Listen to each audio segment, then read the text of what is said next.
Olá, vamos começar o nosso estudo do livro de Apocalipse. Vamos dar continuidade ao nosso estudo do livro de Apocalipse. Vamos entrar no capítulo 10. Nós estamos estudando já há algum tempo o livro e nós já passamos por várias etapas, várias partes, e agora nós estamos nas trombetas, estamos terminando as 7 trombetas. Estamos caminhando para a 7ª e última trombeta tocada. Lembrando que no estudo passado nós vimos a 6ª trombeta sendo tocada, nós vimos o juízo de Deus vindo mais forte para a humanidade, o juízo de Deus vindo mais forte para demonstrar a ira de Deus contra aqueles que negaram a fé, negaram a Cristo, negaram a salvação que Jesus providenciou na cruz. E agora nós vamos entrar no início da 7ª trombeta, mas não necessariamente hoje. Nesse capítulo 10, nesse início do capítulo 10, nós vamos ter uma introdução, uma pausa, antes de ser tocado a 7ª trombeta. Nós também vimos isso lá nos selos. Quando foram abertos 7 selos, entre o 6º selo e o 7º selo, teve um tempo de silêncio, teve um tempo onde houve um respiro antes de ser aberto o 7º selo. E aqui é esse respiro entre a 6ª trombeta e a 7ª, onde tem um respiro, onde Deus dá um tempo, porque na 7ª trombeta então será o juízo final. Depois de ser tocada a 7ª trombeta, já não vai mais ter volta. E aqui então, nesse capítulo 10, nós vemos um pouco mais da misericórdia e do amor de Deus, e o quanto Deus é longânimo, o quanto Deus é paciente, o quanto Deus não está interessado, Deus não está apressado em derramar da sua ira, porque Ele quer ver o maior número de pessoas salvas, o maior número possível de pessoas salvas. Deus não vai se alegrar, não vai ter alegria em realizar o juízo final. Será necessário e Ele vai realizar o juízo final.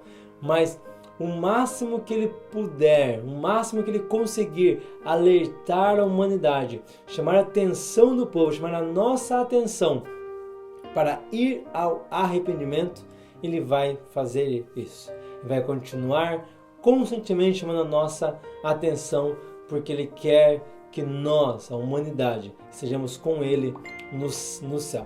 Não é à toa que a Bíblia fala que Deus amou o mundo de tal maneira que enviou Jesus, que enviou o seu único Filho para se entregar naquela cruz. E Ele se entregou por todos. Ele se entregou sem discriminação. Ele não teve preferência.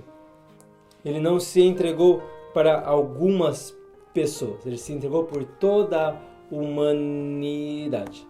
Ele se entregou por todos.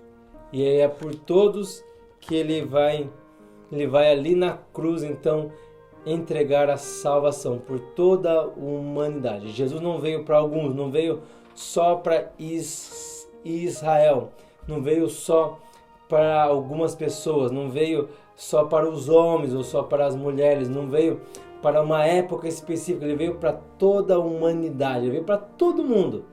Ele veio para toda a humanidade entregar essa salvação. Enquanto essa mensagem não for divulgada, não for falada, não for comunicada ao maior número de pessoas possíveis, Deus não vai liberar o juízo dele. E Ele quer então nos relembrar, nesse capítulo 10, Ele quer nos relembrar um pouco mais sobre quem Ele é, e o que Ele fez e o que Ele faz. Vamos ler aqui, te convido para ler comigo Apocalipse, o livro de Apocalipse o capítulo 10, do versículo 1 até o versículo 11. É o capítulo 10 inteiro. É um capítulo curto, mas é uma introdução, é um começo, é um início antes do soar da 7ª trombeta. Ok? Então vamos ler aqui comigo Apocalipse 10, a partir do versículo 1. Vi outro anjo forte descendo do céu, envolto em nuvem, com o arco-íris por cima de sua cabeça. O seu rosto era como o sol e as suas pernas como colunas de fogo. E tinha na mão um livrinho aberto. Pôs o pé direito sobre o mar e o pé esquerdo sobre a terra. E bradou em grande voz, como ruge um leão. E quando bradou, desferiam então os 7 trovões as suas vozes. Logo que falaram os 7 trovões, eu ia escrever, mas ouvi uma voz do céu dizendo: guarda em segredo as coisas que os 7 trovões falaram, e não as escrevas. Então o anjo que vi em pé sobre o mar e sobre a terra levantou a mão direita para o céu e jurou por aquele que vive pelo século dos séculos, o mesmo que criou o céu, a terra, o mar e tudo quanto nele existe, já não haverá demora. Mas nos dias da voz do 7º anjo, quando ele estiver para tocar a trombeta, cumprir-se-á então o mistério de Deus, segundo ele anunciou aos seus servos, os profetas. A voz que ouvi, vinda do céu, estava de novo falando comigo e dizendo: vai, toma o livro que está aberto na mão do anjo em pé sobre o mar e sobre a terra. Fui, pois, ao anjo dizendo-lhe que me desse o livrinho. Ele então me falou: toma-o e devora-o. Certamente ele será amargo ao teu estômago, mas na sua boca será doce como mel. Tomei então o livrinho da mão do anjo e eu o devorei, e na minha boca era doce como mel. Quando, porém, o comi, o meu estômago ficou amargo. Então me disseram: é necessário que ainda profetizes a respeito de muitos povos, nações, línguas e reis. Amém? Você viu então que no capítulo 9 de Apocalipse nós falamos sobre a quinta e a sexta trombeta. Aqui no 10 nós temos essa pausa. E depois, só no capítulo 11, no final do capítulo 11, será tocado a 7ª trombeta. Então tem uma pausa aqui, entre a 6ª trombeta e a 7ª. E aqui Deus está querendo que Deus está querendo refrescar a nossa mente, refrescar a memória da humanidade sobre quem é Deus, sobre qual é a missão de Deus, qual é o propósito de Deus no mundo em salvar o homem, quem é Deus para nós, quem é Deus para você. Deus quer refrescar isso na sua mente, Deus quer refrescar isso na nossa mente.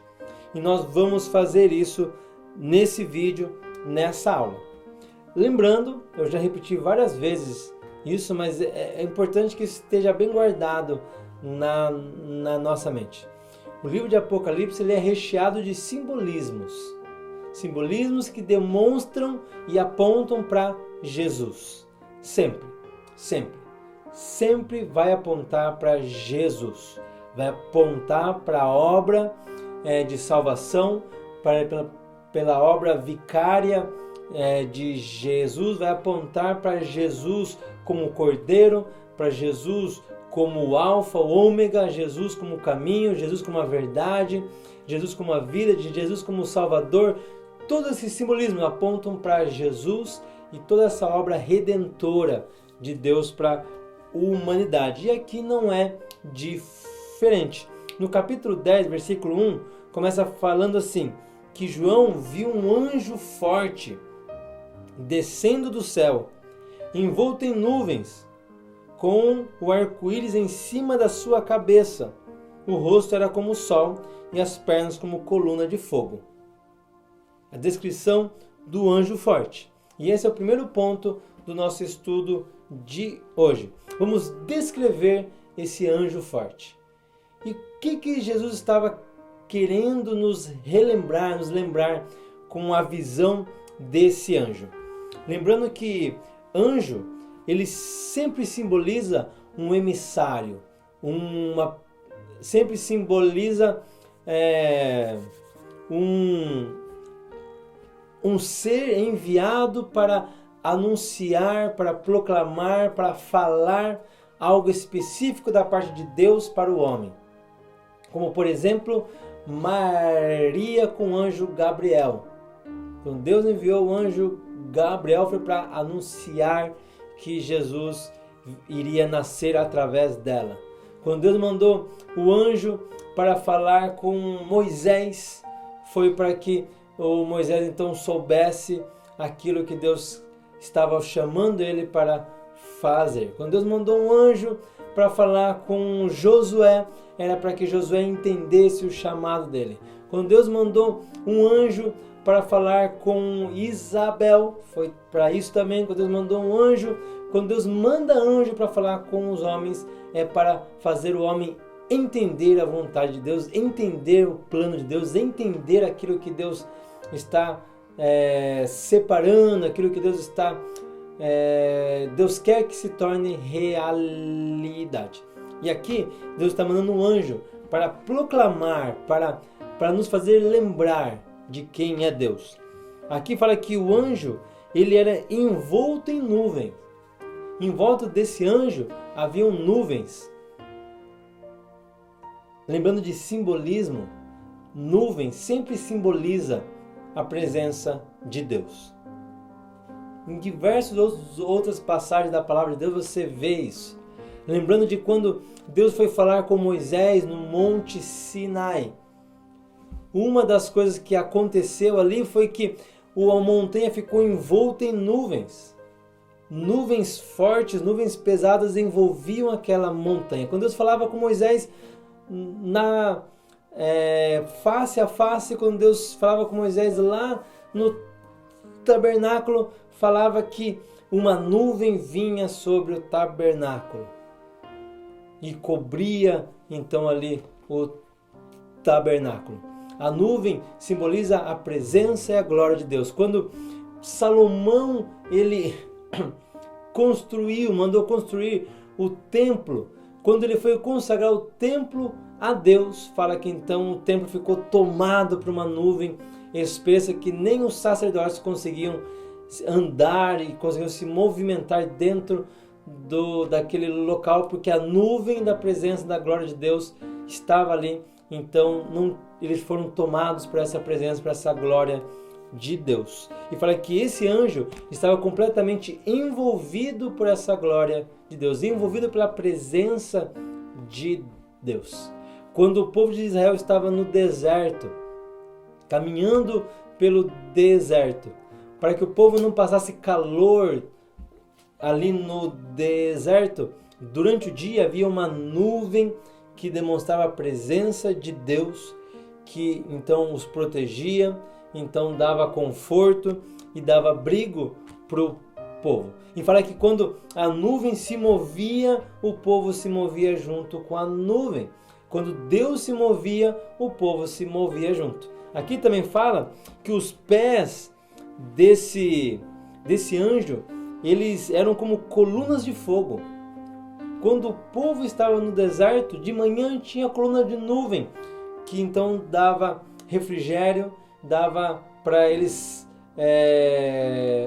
um conforto para que o sol não os queimasse, não os fadigasse. E à noite havia a coluna de fogo, que então os aquecia e mandava os animais que pudessem fazer algum mal para eles, mandava esses animais para longe.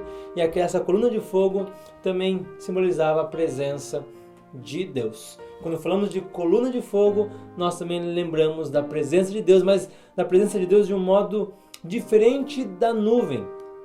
A nuvem é a presença de Deus manifestada.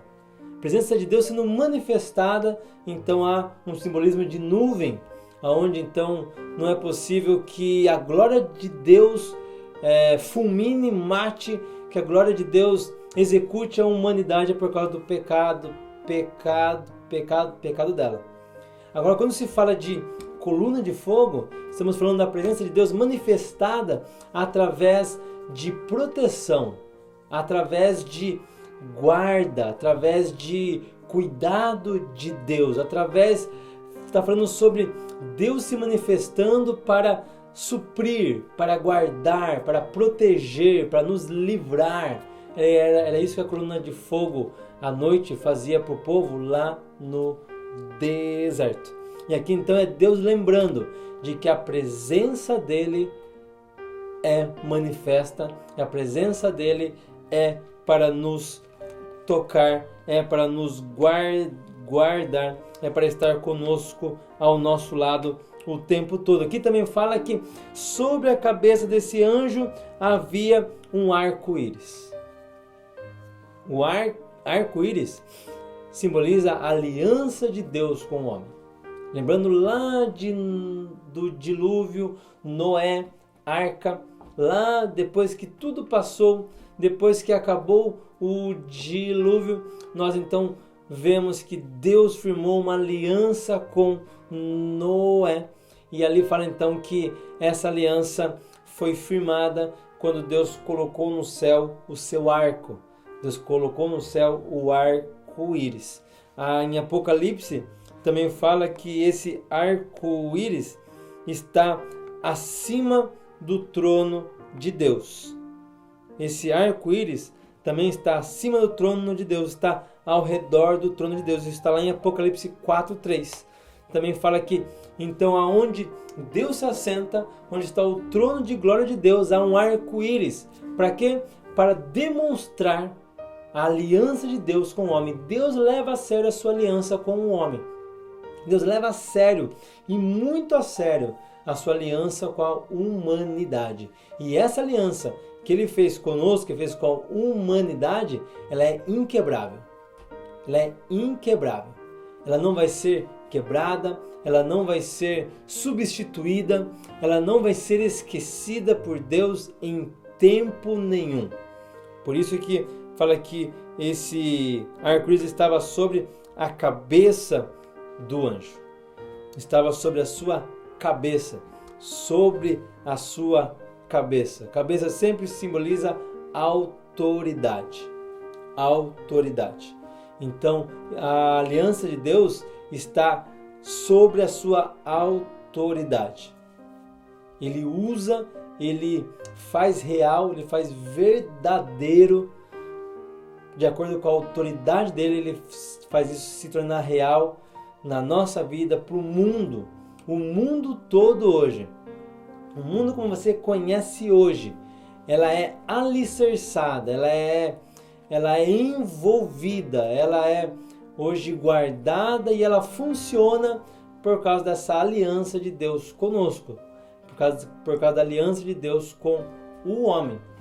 Não é à toa que o mundo começou a entrar no estado de morte depois que o homem quebrou essa aliança lá no Éden.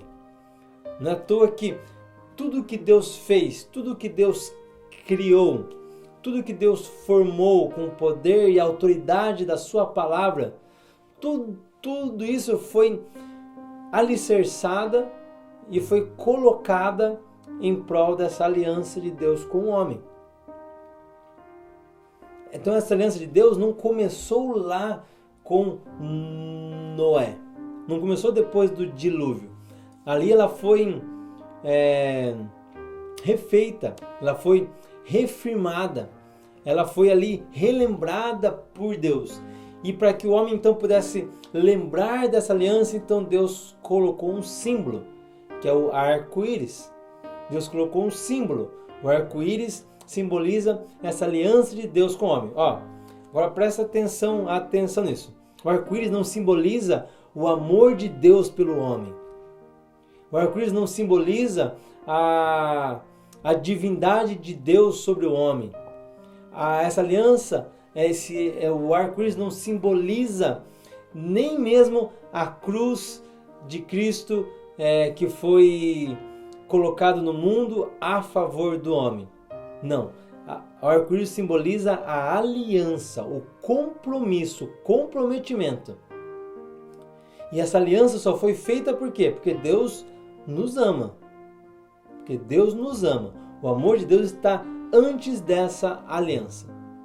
O amor de Deus está antes da aliança feita da aliança formada. Deus já havia escolhido se aliançar com o homem antes dele demonstrar o seu amor por nós.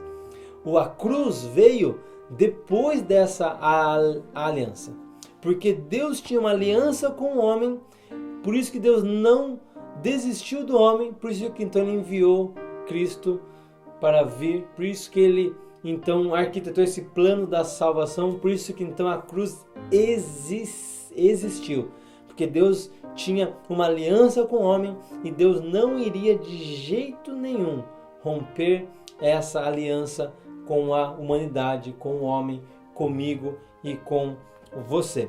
Independente do que aconteça, Deus sempre vai honrar a sua aliança. E Deus aqui está querendo nos relembrar dessa aliança. Ele quer nos relembrar da sua divindade, da sua presença, da sua onisciência, da sua onipotência e da sua escolha em se aliançar com o homem, com a humanidade. Nunca é tarde demais para se arrepender. É isso que ele está querendo falar. Nunca é tarde demais para se voltar a Deus. Nunca é tarde demais para se santificar. Nunca é tarde demais para você escolher Deus.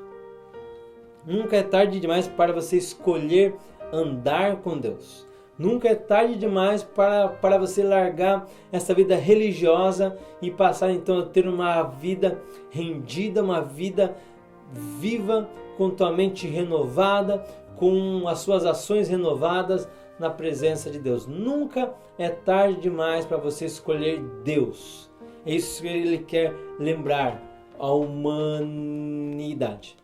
Por mais que o juízo de Deus venha sobre aqueles que quebram essa aliança, aqueles que gospem em cima dessa aliança, aqueles que negam essa aliança, Deus nunca vai desistir dessa aliança. Nunca. Ele sempre vai honrar essa aliança. E no momento que a humanidade quiser retomar essa aliança, Deus vai falar: eu sempre estive ligado a essa aliança. Você que acabou se afastando dela. Mas quando você voltar, Deus vai estar de braços abertos para te pegar de volta. É isso que Jesus quis explicar na história do filho que abandonou o pai e que pegou então o dinheiro do pai, pediu para que o pai desse parte daquilo que pertencia a ele depois da morte do seu pai. Fugiu, foi embora, abandonou o pai, abandonou a casa. Mas o pai nunca quebrou aliança com esse filho. O filho desonrou o pai, o filho pecou contra o pai, o filho largou o pai, o filho quebrou uma aliança entre pai e filho e foi embora, mas o pai nunca quebrou a sua aliança com o seu filho.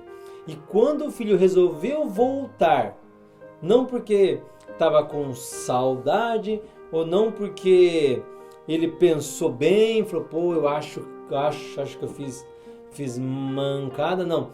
Quando o filho resolveu voltar, porque as coisas apertaram, então, de um modo mais difícil, ele então entendeu que ele fez coisa errada, e ele voltou humildemente, pedindo para apenas ser um servo do seu pai. O pai o abraçou, o pai colocou uma aliança na sua mão e falou: filho, você continua sendo meu filho.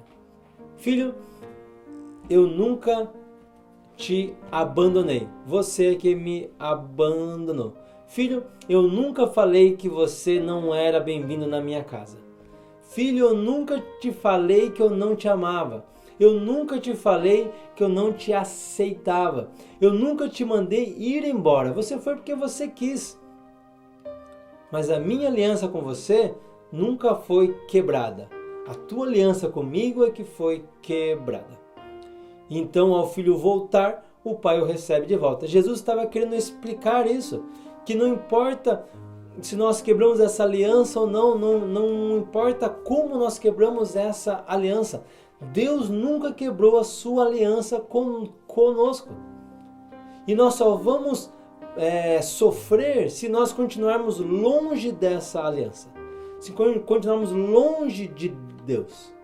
Mas se nós virmos até Deus, se nós caminharmos até Deus, Deus está de braços abertos. Deus está pronto para nos receber como filhos. Ele nos recebe como filhos. Não importa a hora do dia, não importa o dia da semana, não importa se é um pouco antes de tocar a última trombeta, não importa se é nos instantes finais antes do juízo final, não importa. Volte-se a Deus e Ele te recebe. Volte-se a Deus e Ele te abraça. Volte-se a Deus e Ele vai falar: a minha aliança com você continua intacta. Eu só esperava que você refizesse a tua parte da aliança que você rompeu. O arco-íris de Deus continua sobre a cabeça dele, continua ainda firmada sobre a autoridade de Deus, continua inabalável, continua ali acessível para toda a humanidade. Basta o homem reconhecer a Deus, basta nós nos voltarmos para Deus, basta nós nos achegarmos até Deus. Muitas coisas acontecem, muitas coisas podem acontecer para que essa aliança seja quebrada. Muita coisa pode acontecer para que essa aliança seja rompida. Mas uma das piores, um dos motivos que mais nos pega, que mais nos afasta de Deus, sem sombra de dúvida, é a religião. Religião. Por isso que aqui também fala que o anjo, ele tinha na mão um livro aberto. Um livro aberto. Não um livro fechado. Não como nós vimos um pouco antes, ali mesmo em Apocalipse. Não o livro, não um rolo fechado com selos. Não, era um livro aberto. Era um livro aberto. Um livro aberto. É a palavra de Deus deixada para nós, para nos instruir, para nos capacitar, para nos ajudar a fugir da religião. A cruz de Cristo vem para salvar a humanidade. E ela vai continuar sendo viva e atuante na nossa vida durante todo o tempo da nossa caminhada cristã. Vai sim, com certeza vai. Mas se você só aceita Jesus, entende a mensagem da cruz e para nisso, então você não vai conseguir se afastar da religião. Você não vai conseguir se afastar de uma vida religiosa. Você não vai conseguir se afastar de uma vida centrada em uma revelação apenas, em uma ação apenas de Deus. Se só a cruz, se só a mensagem da cruz fosse o suficiente para nos manter ligados a essa aliança com Deus, Ele não teria deixado a Bíblia para nós. Não. Ele teria deixado apenas a mensagem da cruz. Mas a mensagem da cruz faz parte do plano de salvação para a humanidade. Mas após você se encontrar com a cruz de Cristo, após você se encontrar com a salvação através da graça de Jesus na cruz, após você então se dobrar perante a cruz, após então o sangue de Jesus cobrir as multidões de pecados que há em você, agora então você precisa ter uma mudança de atitude, uma mudança de mente, uma mudança de ação. Então agora você precisa se levantar e precisa falar: eu sou um novo homem e vou caminhar como um novo homem. Mas você só vai conseguir ser uma nova criatura se você tiver o livro aberto. Se você tiver o livro aberto. Se você então viver através desse livro aberto. Senão nós passamos a idolatrar a cruz. Passamos a idolatrar a igreja. Passamos a idolatrar as músicas que nós cantamos. Passamos a idolatrar pessoas. Passamos a idolatrar uma instituição. Passamos a idolatrar uma experiência que nós tivemos uma vez na nossa vida. É o que Pedro queria fazer lá no Monte da Transfiguração.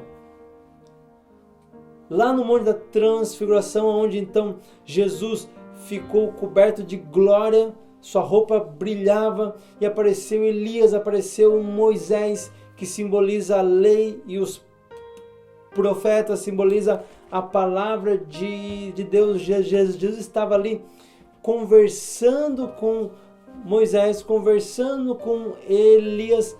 Pedro ficou impressionado e falou: olha Deus, Jesus, é muito bom nós estarmos aqui, eu vou construir uma tenda para o Senhor, para Elias, para Moisés, para mim, vamos ficar aqui. E Pedro então quis idolatrar aquela experiência com Deus. Ele quis idolatrar aquela experiência com Jesus e com a palavra de Deus. Ele quis idolatrar uma experiência apenas. Ele precisou ouvir Deus com a sua glória, com a sua nuvem, com a sua presença, com a sua paciência, e falar para Pedro: esse é o meu filho amado, escute o que ele fala. Escute o que ele fala. Jesus não é apenas uma palavra, um nome. Jesus não é um amuleto. Jesus não é uma pessoa para nós apenas termos como referência nos domingos ou como referência no tempo de dificuldade. Jesus não é apenas um homem que morreu na cruz. Jesus não é apenas um homem que veio para perdoar os nossos pecados. Ele veio para mudar completamente a nossa vida. Ele veio para refazer em nós, nos ajudar a nos reencontrarmos com essa aliança de Deus. Ele veio para religar o homem. Ele veio para reconciliar o homem com Deus. Ele veio para que nós tenhamos uma vida fora da religião, fora da idolatria. Eu posso ser um crente numa igreja cristã evangélica, eu posso ser um crente ativo na minha igreja, eu posso ser um crente idólatra. Posso ser um crente que idolatra o meu ministério, um crente que idolatra a minha vocação, idolatra a minha igreja, idolatra as músicas cantadas, idolatra as pessoas que estão ali para cultuar a Deus comigo. Eu posso ser um crente que idolatra uma vida religiosa. Então isso vai me afastar da aliança com Deus. E eu só vou conseguir me afastar dessa religião com o livro aberto, com a Bíblia, com a palavra de Deus, com a revelação de Deus, com a palavra de Deus dita. Quando fala livro aberto, está querendo dizer sobre a palavra de Deus revelada, aberta, exposta, visível para nós, visível para que isso cause mudança na nossa vida, visível para que isso cause mudança na nossa perspectiva de vida. Então aquele que roubava, não roube mais. Aquele que mentia, não minta mais. Aquele que adulterava, não adultere mais. Então aquele que tinha uma vida errada, agora vai ter uma vida nova. Por quê? Porque você teve encontro com Cristo, com a palavra dele, teve encontro com a palavra de Deus, você teve um encontro real e você não ficou apenas idolatrando um instante, um momento, uma experiência com Deus, mas você continuou caminhando, continuou andando, continuou tendo experiências com Deus. Imagina se Moisés lá na sarça ardente falasse: uau, que experiência boa que eu tive com Deus, eu vou ficar aqui olhando para a sarça ardente, eu vou continuar aqui na sarça. Se ele tivesse feito isso, ele nunca teria libertado o povo, nunca teria levado e conduzido o povo até a entrada de Canaã, nunca teria feito as obras de Deus na vida dele, ele nunca teria visto Deus face a face. Lembrando que a Bíblia só fala que Moisés viu a Deus face a face no deserto anos e anos depois. Na sarça ardente, ele ainda não tinha conhecido Deus face a face. Ele apenas teve uma experiência com Deus, que não é pouco, mas também não é tudo. Deus tem mais, muito mais. Deus tem muito mais. Deus vai te fazer chegar muito mais além de onde você está agora. Mas para isso você precisa da revelação da palavra de Deus na sua vida. Amém? Vamos terminar esse vídeo aqui. E na segunda parte desse vídeo nós vamos entrar um pouquinho mais a fundo sobre o anjo e sobre o livro que estava na mão do anjo. Então eu te vejo no próximo vídeo. Veja aí, já logo vai ser postado e você então vai ter acesso à segunda parte do capítulo 10, nosso estudo de Apocalipse. Te vejo daqui a pouco. Deus te abençoe.